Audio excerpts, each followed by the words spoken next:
Olá pessoal, tudo bem? Bem-vindos a mais um vídeo. Hoje a gente vai comentar um pouquinho sobre as proteínas vegetais.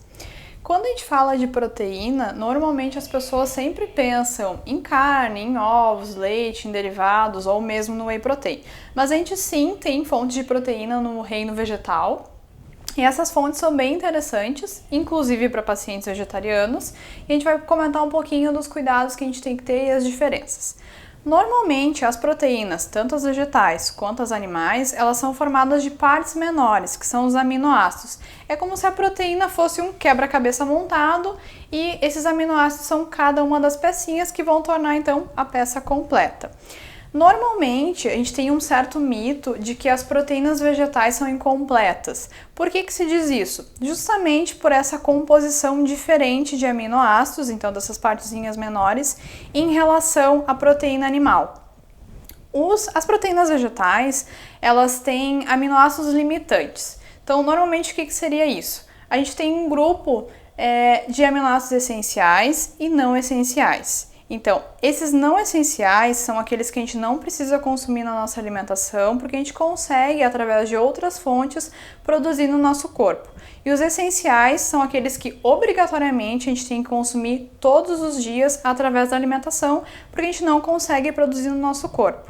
Justamente as proteínas vegetais têm esse aminoácido limitante, que seria um aminoácido essencial, ou seja, aquele que a gente tem que consumir, em menor quantidade quando comparadas com as proteínas animais. Só que a diferença é que a gente consegue tornar essa proteína vegetal completa se a gente fizer combinações de fontes diferentes ao longo do dia. Então, se eu combinar fontes de vegetais diferentes, eu consigo alcançar as quantidades necessárias desses aminoácidos essenciais, mesmo que eu não consuma nada de origem animal, que é normalmente o caso de pessoas que são vegetarianas. Como é que eu vou fazer isso? Normalmente, a gente vai fazer uma combinação bem conhecida, que é a do arroz com feijão. A gente consegue complementar os aminoácidos quando a gente combina um cereal, que é o caso da aveia, do arroz, da massa, dos pães, com uma leguminosa, que é o caso do feijão, da lentilha, da ervilha, da soja e do grão de bico. A gente tem então uma proteína completa.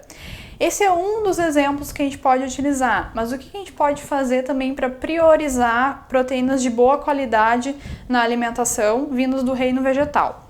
Normalmente eu gosto de separar em 3 grupos. O primeiro é das leguminosas, que foi o grupo que eu comentei agora com vocês. O grupo das oleaginosas, que é o caso das castanhas, do amendoim, das nozes, dos avelãs. E também o grupo dos derivados das leguminosas, ou seja, eu tenho a soja, que é a leguminosa, mas eu tenho alguns derivados que são interessantes. Por exemplo, o tofu, a própria proteína de soja, para quem gosta de suplementar. A gente também tem os suplementos de ervilha e de arroz, que são muito comuns aqui no Brasil. E com esses 3 grupos, ao longo do dia, eu consigo fechar a quantidade adequada de proteína e também de aminoácidos. Claro, isso é um pouquinho mais trabalhoso, mas a gente sempre vai priorizar que com uma alimentação adequada e bem planejada por um nutricionista, a gente consiga então alcançar essas necessidades e essa própria proteína, né, esses aminoácidos alcançados vão ajudar tanto no desempenho esportivo, quanto no ganho de massa muscular ou na recuperação do meu músculo e também para pessoas que desejam emagrecimento. Obrigada por assistirem, espero que vocês tenham gostado do vídeo e acompanhem mais vídeos no nosso canal.